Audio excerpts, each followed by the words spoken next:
Muito bem, hoje vamos falar de um evento que ocorreu em setembro de 2025. Em uma feira de arte em Atlanta, no espaço chamado Dragon Con, descobriu-se um caso que terminou com a intervenção da polícia. Tudo começou quando, no stand A10 da área destinada aos artistas, encontramos obras que muitos visitantes começaram a olhar com desconfiança.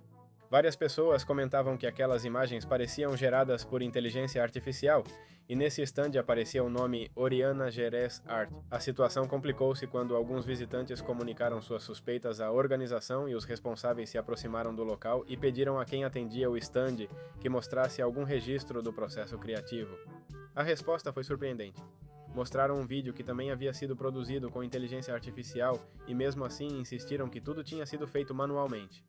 Além disso, descobriu-se que a pessoa no stand nem era o artista da placa, mas havia usado o nome do parceiro para se registrar. E quando a organização apontou que as regras proibiam vender obras criadas com inteligência artificial e pediu que saíssem, o homem se recusou a ir embora. As redes sociais reagiram na hora quando um artista publicou sobre o ocorrido, e a resposta da conta do stand foi provocativa. Afirmaram que não precisavam mostrar suas vendas e chamaram de perdedores aqueles que os criticavam. Em outras postagens, fizeram mais ataques dizendo que seus acusadores não vendiam nada e estavam fadados ao fracasso. Com isso, a indignação se espalhou, a situação piorou ainda mais e vídeos da polícia chegando ao local começaram a circular nas redes. Por fim, as autoridades obrigaram o responsável a recolher suas coisas e sair do local porque continuava se recusando a sair voluntariamente.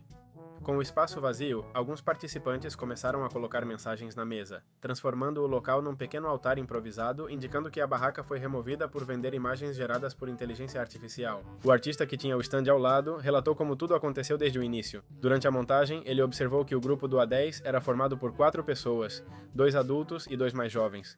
No começo, colocaram peças que pareciam feitas manualmente, com pinceladas bem visíveis sobre personagens populares e frases tipo grafite.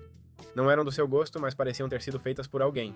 E no entanto, no dia seguinte ele viu novas obras, personagens de anime, figuras de quadrinhos, até ícones como o milionário do Banco Imobiliário ou Snoopy, todos com traços borrados ou inconsistentes, como dedos em número variável ou detalhes deformados. Para ele era evidente que foram gerados por inteligência artificial. Chamou sua atenção que pareciam coexistir estilos muito diferentes, então perguntou quantos criadores estavam representados ali, e a senhora respondeu que apenas seus 2 filhos, algo que não fazia sentido para ele. E ao ver que a feira tinha regras contra a venda de imagens geradas por inteligência artificial, alertou a organização e não foi a única pessoa a fazer isso. Várias denúncias chegaram ao mesmo tempo e no sábado ele notou que a equipe da feira examinava o material da barraca, o que o fez pensar que estavam levando o caso a sério. Na segunda-feira, quando a feira começou, já havia responsáveis da área, outros funcionários e até um agente perto do stand, e os ocupantes chegaram atrasados, encontrando o grupo que veio informá-los que deveriam deixar o local. Bloquearam o acesso e explicaram que haviam sido removidos, então começaram a desmontar com evidente irritação. Depois que saíram, alguém colocou um cartaz anunciando que aquele espaço foi expulso por vender material gerado com inteligência artificial, e a mensagem virou atração para muitos visitantes que tiravam fotos e deixavam pequenos recados. Quando a notícia se espalhou, várias feiras e eventos semelhantes atualizaram suas políticas e alguns encontros de quadrinhos, animação ou cultura pop anunciaram proibições mais rígidas sobre o uso de inteligência artificial para criar peças à venda. Argumentaram que a forma como essas ferramentas são treinadas levanta questões éticas e que sua intenção é proteger o trabalho e o esforço dos criadores humanos. Várias organizações explicaram que não permitiam obras geradas por IA, inteligência artificial em seus espaços, nem mesmo em outras áreas de seus eventos. Alguns responsáveis afirmaram que apoiariam a criatividade de artistas que trabalham sem usar essas ferramentas, enquanto em outros casos foi esclarecido que qualquer material produzido por IA é proibido. E nada, em diferentes setores criativos como ilustração, videogames ou animação em quadrinhos, essa situação tem sido motivo de tensão para muitos artistas e outros há tempos. Então, queria saber qual é a opinião de vocês. No fim, o que aconteceu naquela feira reacendeu um debate crescente. Como distinguir entre obra humana e gerada por máquina? Como evitar enganar o público? Como proteger direitos autorais? E como essas práticas devem coexistir em espaços criativos? Tudo indica que será um tema longo, complexo e cheio de novas discussões. Hoje queremos analisar um episódio que virou tendência mundial e que, além das piadas, revela o estado real do avanço na robótica humanoide. Nos referimos à queda do robô russo durante sua apresentação oficial, um momento que inundou redes, telejornais e fóruns tecnológicos. O que aparentemente foi apenas um tropeço, se transformou numa vantagem para entender até onde chegamos e quanto falta percorrer. Em Moscou, um pequeno grupo de engenheiros decidiu mostrar ao mundo o que consideravam o primeiro humanoide funcional do país. A empresa, formada por apenas 14 pessoas e sem o apoio de grandes corporações, apresentou uma máquina de cerca de 2 metros de altura e mais de 200 quilos. Era um robô projetado para andar, manter equilíbrio, operar por várias horas sem assistência e até mostrar expressões faciais. Também buscava se comunicar de forma contextual, sem depender de conexão com a internet. A atmosfera durante o evento era de expectativa, com luzes, público, câmeras e uma encenação que buscava transmitir confiança. O robô avançou com passos firmes, levantou um braço para cumprimentar e, nesse momento, começou a perder o equilíbrio. Um instante depois, desabou de frente e o impacto metálico contra o chão foi registrado por todos os presentes. Imediatamente, várias pessoas subiram ao palco para levantar o corpo rígido da máquina enquanto tentavam cobrir a cena com uma cortina. Em minutos, o vídeo circulava em todas as redes sociais, gerando piadas, montagens, comentários irônicos e manchetes sobre o atraso tecnológico. Muitos compararam a cena com os avanços já mostrados por empresas americanas e chinesas, cujos robôs demonstram saltos, giros e tarefas coordenadas em vídeos promocionais, e a hashtag do acidente rapidamente se tornou tendência global. No entanto, por trás da viralidade houve uma reação interessante da própria equipe. Em vez de esconder o ocorrido ou buscar desculpas, explicaram que esse tipo de tropeço faz parte do desenvolvimento de qualquer sistema bípede. Reconheceram que não esperavam tamanha repercussão, mas insistiram que uma queda não representa o estado final do projeto. Inclusive, publicaram depois um vídeo onde o robô aparecia se recuperando com uma bandagem colocada simbolicamente no rosto.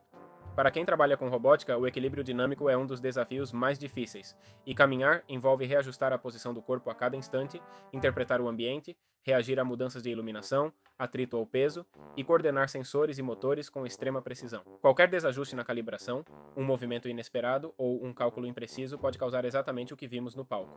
E as empresas mais avançadas nesse campo passaram por inúmeras falhas antes de conseguir demonstrações fluidas, embora quase todas ocorram longe dos olhos do público. O que distingue este caso é que o erro aconteceu durante a primeira apresentação importante de um projeto que pretendia mostrar que o país poderia competir na corrida mundial por humanoides. E essa corrida foi acelerada pelo enorme investimento direcionado ao desenvolvimento de robôs capazes de operar em ambientes feitos para humanos, como fábricas, armazéns, centros médicos ou serviços de atendimento. A ideia é que um robô humanoide possa usar ferramentas existentes, andar por corredores, manipular objetos e se comunicar de forma natural. Por isso, grandes empresas e governos estão investindo milhões para avançar nesse campo. A tentativa da equipe russa fazia parte desse panorama, buscando provar que um grupo pequeno também poderia fazer avanços importantes sem os recursos das grandes potências tecnológicas. A reação nas redes e mídia também revelou um fenômeno mais amplo. O público se acostumou a ver vídeos muito editados onde robôs parecem se mover sem erros, gerando expectativas irreais, e qualquer falha, por menor que seja, é vista como sinal de incapacidade. Soma-se a isso o peso dos discursos geopolíticos, que transformam um tropeço em um julgamento sobre a posição tecnológica de um país, embora todos os laboratórios do mundo acumulem acidentes similares longe das câmeras. Existem também questões de fundo que acompanham essa nova onda de humanoides. Se esses sistemas forem integrados aos ambientes de trabalho, surgirão tensões sobre segurança, condições laborais e substituição de tarefas humanas. Também haverá debates sobre possíveis usos em vigilância ou áreas militares. E são questões que não se deduzem do caso específico desta demonstração, mas que fazem parte da conversa geral sobre o futuro desses dispositivos. A longo prazo, este episódio provavelmente será apenas mais uma anedota no longo processo de ensinar essas máquinas a manter equilíbrio, subir escadas, levantar objetos e interagir conosco. A questão que este incidente nos deixa não é se veremos robôs cair novamente, mas se isso continuará acontecendo ou se o importante é quais equipes transformarão cada queda em um passo para sistemas mais estáveis. E bem, o que está claro é que neste momento marcou um ponto de discussão, até mesmo uma anedota quase engraçada. Mas enquanto a tecnologia avança para máquinas capazes de nos acompanhar em tarefas cotidianas, a queda do robô russo se torna um lembrete de como é exigente construir um corpo artificial que se mova como o nosso, e talvez quando virmos os próximos humanoides andando sem tropeços e lembrarmos ou nos fazerem lembrar que aquela primeira tentativa desajeitada foi o início do que poderia ser algo muito maior. Então, me digam vocês o que acham desta pequena anedota. Muito bem, hoje queremos revisar tudo o que envolveu o lançamento de Call of Duty Black Ops 7, uma estreia que acabou gerando enorme polêmica pelo uso de inteligência artificial generativa no jogo. Desde o primeiro dia, o título ficou sob os holofotes por um desempenho muito abaixo do esperado e por avaliações dos usuários particularmente duras. Somou-se a isso um aviso na própria página do jogo, reconhecendo o uso de ferramentas de IA para criar certos elementos, e esse detalhe foi suficiente para as críticas explodirem. Desde o início, notamos que as queixas da comunidade não apontavam apenas questões éticas, como já ocorreu antes, mas também uma evidente queda na qualidade do material visual. Eram imagens e logos usados na personalização e emblemas de prestígio, e muitos jogadores logo identificaram que pareciam gerados por inteligência artificial. Isso foi ainda mais chocante considerando que é um título caro e que nos consoles exige uma assinatura específica, e as avaliações refletiram essa insatisfação. No Metacritic, a pontuação dos usuários caiu para 1,9 de 10, enquanto no Steam, apenas uma pequena porcentagem das mais de 1000 análises eram favoráveis. Entre os comentários mais duros, jogadores definiram o jogo como um título medíocre produzido com IA, lembrando que a franquia já ofereceu experiências melhores anteriormente. No meio de tudo isso, surgiu até a intervenção inesperada do congressista americano Ro Khanna, que entrou na discussão apontando que o país precisava de normas para impedir empresas de substituir empregos por IA para aumentar lucros. Ele também defendeu que os artistas tivessem poder de decisão sobre o uso dessas ferramentas, participassem dos lucros e que houvesse algum tipo de imposto quando a substituição fosse massiva. A situação não melhorou com as explicações oficiais e a Activision reconheceu o uso de inteligência artificial em alguns recursos visuais, como certos cartões de visita que recriavam estilos associados a imagens de estúdio inspiradas em animação japonesa. No entanto, insistiu que todo um processo criativo foi dirigido por pessoas, sem esclarecer realmente qual parte do conteúdo havia sido gerada por IA, nem a extensão exata de sua implementação. Para complicar ainda mais o cenário, as declarações da empresa e da Treyarch mudaram com o tempo. Meses atrás garantiram que nada feito com inteligência artificial chegaria ao produto final, mas depois admitiram que alguns elementos poderiam ter entrado sem intenção. Além disso, o caso não era completamente novo. Já houve controvérsias em lançamentos anteriores e uma fonte interna revelou que artistas conceituais foram pressionados a usar essas ferramentas num contexto de demissões da equipe artística após cortes gerais na empresa matriz. Este episódio evidencia novamente um problema que afeta todo um setor. Cada vez mais estúdios incorporam inteligência artificial em várias fases de desenvolvimento, mesmo quando parte das equipes se opõe ao seu uso. Outras grandes empresas já a incluem abertamente, especialmente para processos de verificação ou para as fases iniciais do projeto. Também vimos casos recentes em que os diálogos de um jogo foram gerados inteiramente com IA, o que provocou críticas de dubladores e jogadores. Em contraste, algumas franquias rivais evitaram aplicá-las nos elementos visuais de seus jogos recentes, embora admitam usá-la para acelerar etapas de produção. Isso mostra que a indústria está em transição, com cada estúdio adotando soluções diferentes enquanto tenta manter a confiança da comunidade. Após a confirmação do uso de inteligência artificial em Black Ops 7, o que os jogadores mais exigem é clareza. Muitos pedem explicações precisas sobre quais partes do jogo vêm de trabalho manual e quais foram geradas por automação. E a falta de transparência fez com que parte da comunidade duvidasse do valor artístico do conteúdo e sentisse que a experiência visual, chave para quem gosta de personalização, já não corresponde ao que a saga oferecia historicamente. Essa discussão reflete a distância entre o que as empresas dizem sobre a importância do trabalho humano e a realidade marcada por um avanço rápido e pouco claro da automatização.